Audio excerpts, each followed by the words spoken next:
Et le jour-là,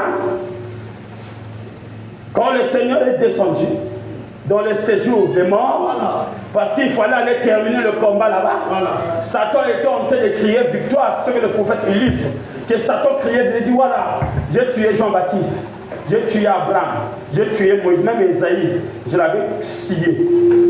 Voilà, j'avais scié Esaïe.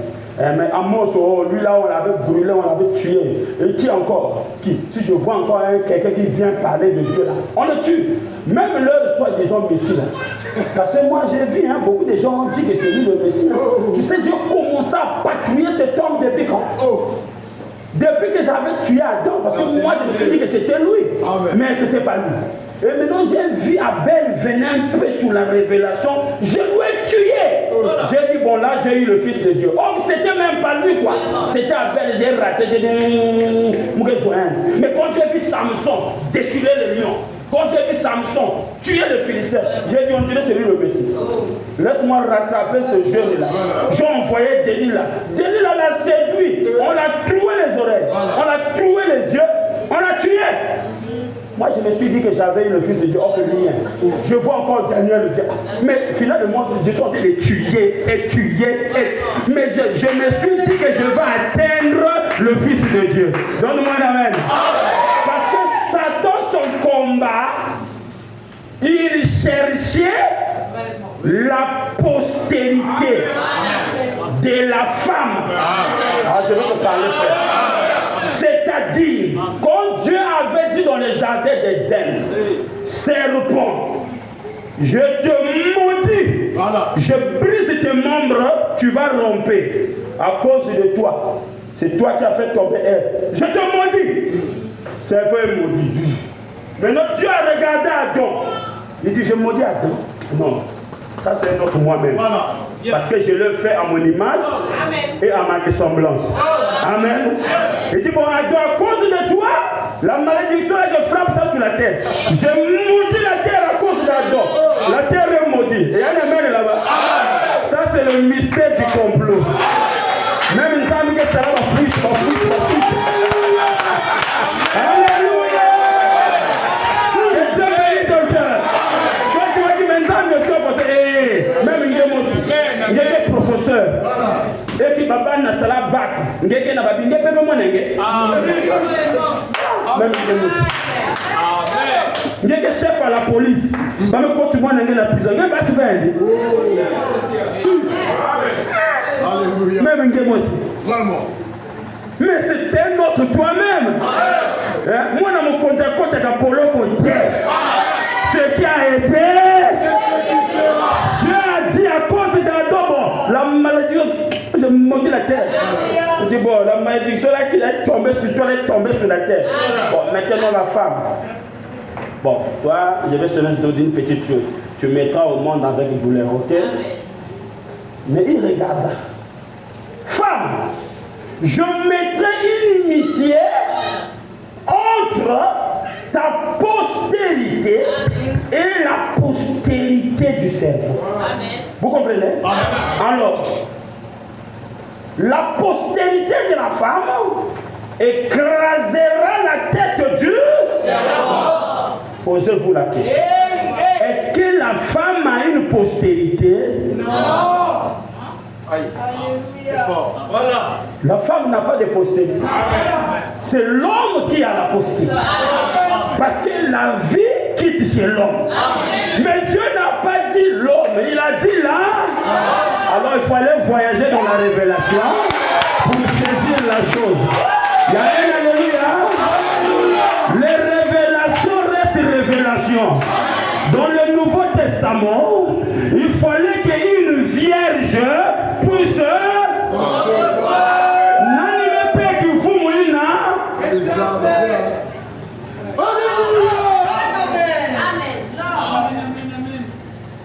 Tu peux voyager? Quand ta fille est enceinte, quelqu'un demande il faut mouiller un nani, c'est pas ça? Mais la grossesse de Marie, la grossesse c'est pour qui? Mais c'est pour qui a pompé ça? En tout cas, je suis encore vierge. Je suis vierge. Mais tu es vierge. C'est ça. La postérité de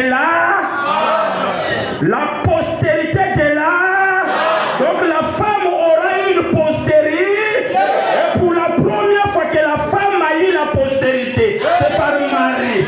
Qui vous y a son bacin, la gueule de l'autre côté. Donnez la main là-bas. Donnez la main.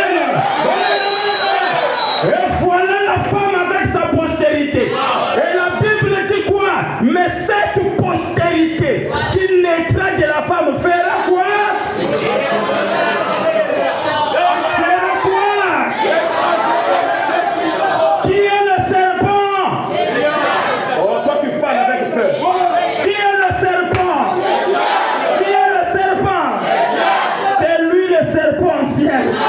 C'est lui le diable. Et qu'est-ce que cette postérité de la femme devait faire? Et qui a écrasé la tête du serpent à la croix? Oh, acclame le Seigneur, acclame le Seigneur, acclame le Seigneur. Alléluia. Il est vivant. Il est vivant. Oh, lève-toi, lève-toi.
Abraham, tu vas où? Ah non, je cherche une cité.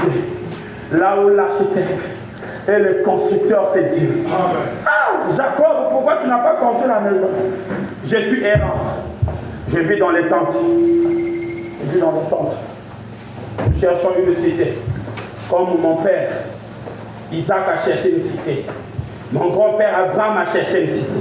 Moi aussi, je cherche une cité. Et là, je suis errant. Mais tu peux bâtir une maison. Il dit non. Je vis dans les tentes. Parce qu'il n'y a point de cité permanente sur la terre. Il cherchait une cité. Mais il y avait une chose. Il y avait une chose. Et il y avait une chose. Abraham, avant de mourir, il achetait une terre qu'on appelait Macpéla. Abraham a enterré Sarah là-bas. Et Abraham a dit à Isaac, quand je veux mourir, enterre-moi là-bas. Amen. Et on a enterré Abraham là-bas. Et un jour, Isaac, avant de mourir, il a dit à ses enfants, Jacob, je sais que tu es Israël. C'est toi que Dieu a choisi. Tu as la révélation. Quand je meurs, enterre-moi à côté d'Abraham. Amen. Et Jacob a enterré Isaac à côté d'Abraham. Et quand Rebecca est mort, Jacob l'a enterré à côté d'Abraham. Amen. Et un jour, Jacob aussi, le bout de sa vie est arrivé à la fin. Mais en étant en Égypte, il a dit à son fils Joseph, Joseph, je sais que tu es chef ici. Le pays de l'Égypte est beau. Et que toutes les nations de la terre viennent chercher à manger ici. Mais je te prie, mon fils Joseph, jure-moi sur ma fils Et quand je vais mourir, tu ne vas pas m'enterrer ici. Il faut aller m'enterrer à côté d'Abraham. Est-ce qu'un enfant doit te le suivre? Il faut m'enterrer à côté d'Abraham, à Macpéla. Alléluia. Alléluia. Et Joseph, dès que Jacob est mort, il a pris son père. Il a fait un long voyage de l'Égypte à Canaan, juste à Macpéla. Il est parti enterrer. Et comme Dieu avait donné la promesse de ressusciter les enfants d'Israël, mais il devait le ressusciter par la postérité de la femme.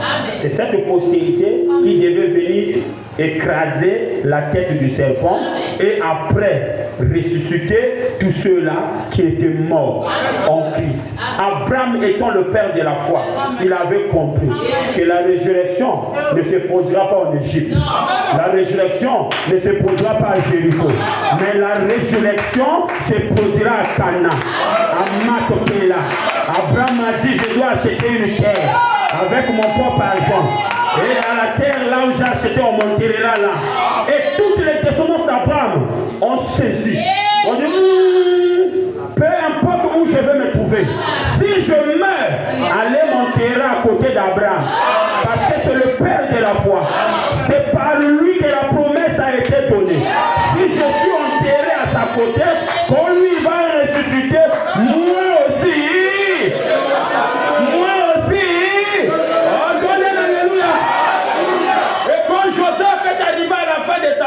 Il appela ses frères. Il dit, Benjamin, tu es mon petit frère.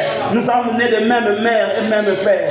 Jure-moi sur ma cuisse que quand je vais mourir, tu vas aller m'enterrer là-bas à Canaan. Mais comme Benjamin n'était pas tel chef, il était juste un citoyen. Benjamin ne pouvait pas prendre Joseph. Parce que Joseph était premier ministre en Égypte. Il ne pouvait pas le prendre. Alors Joseph l'a dit, je sais que tu vas pas arriver.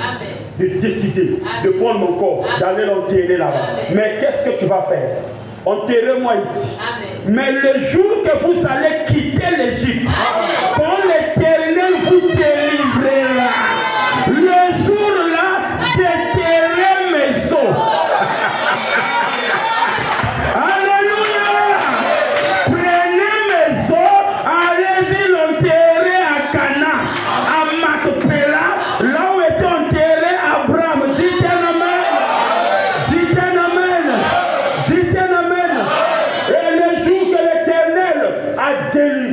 Les enfants d'Israël, les patriarches étaient morts. Ruben était mort, Simon était mort, Nephtali était mort, Dan était mort, Issachar était mort. Alléluia. Mais il y avait des descendants de chaque famille qui étaient connectés à cette révélation.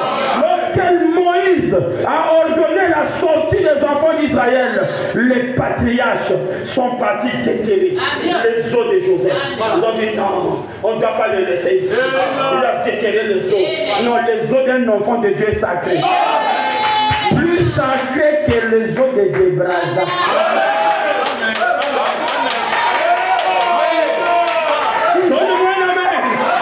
Les os d'un fils de Dieu est sacré.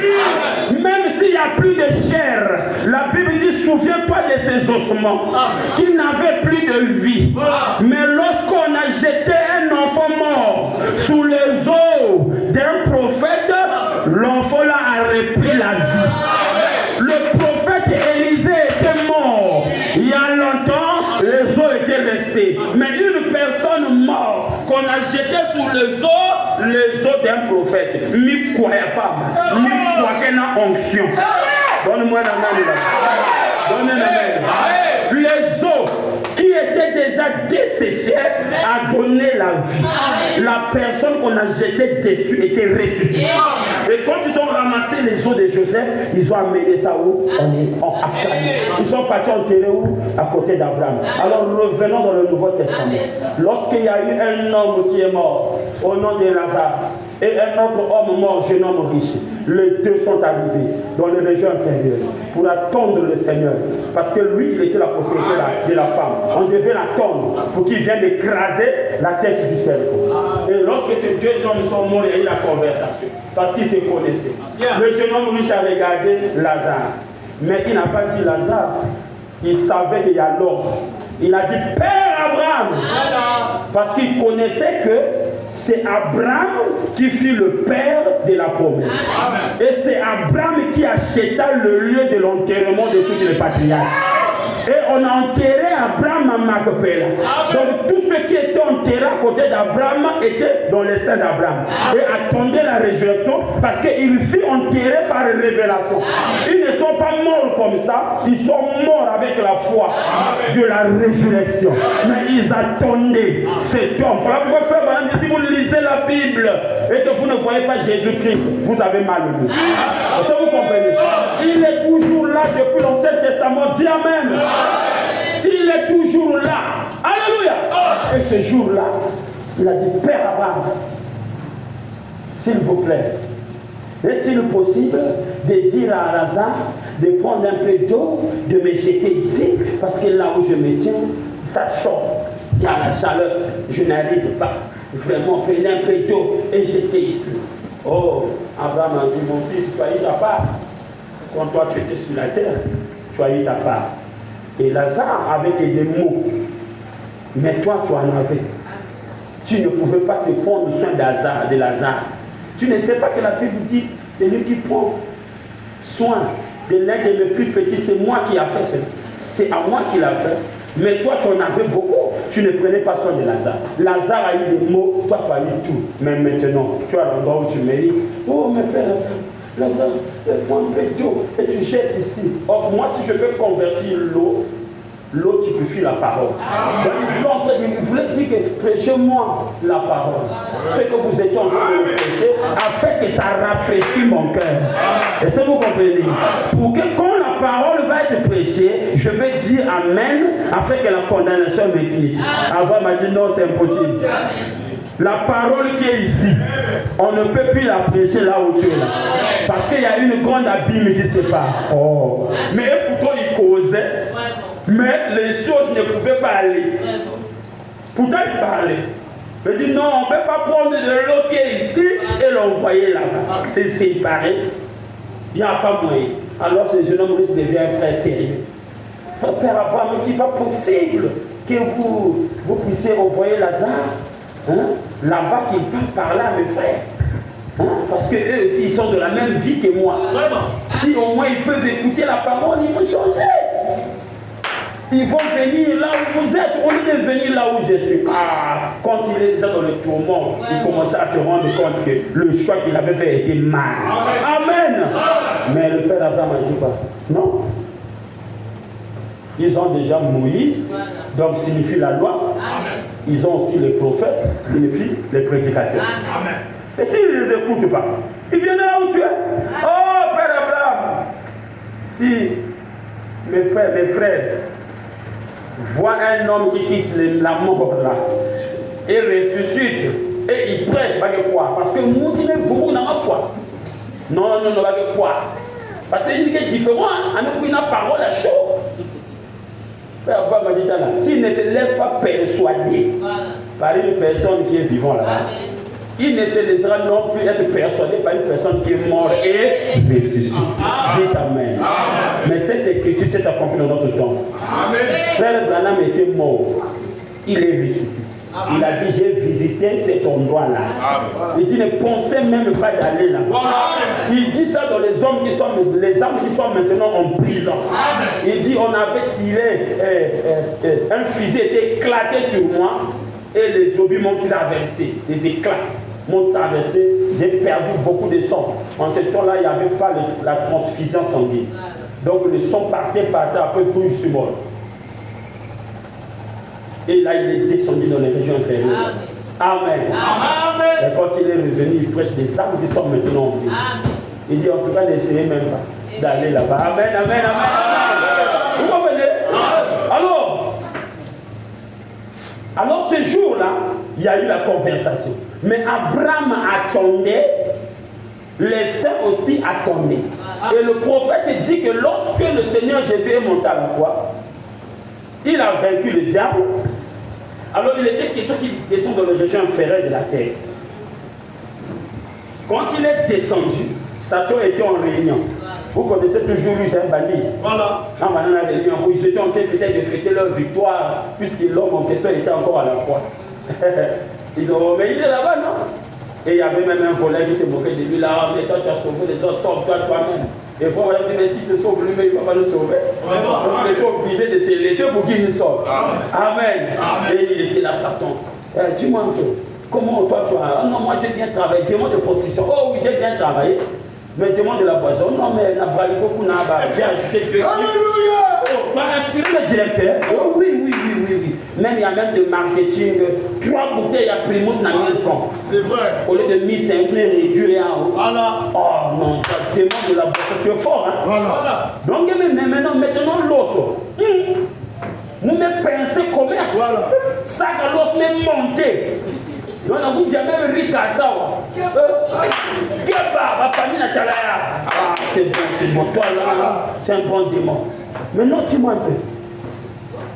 Whisky Kitoko, oh, Kitoko Sungu me comment chasser à faire déjà quelque well.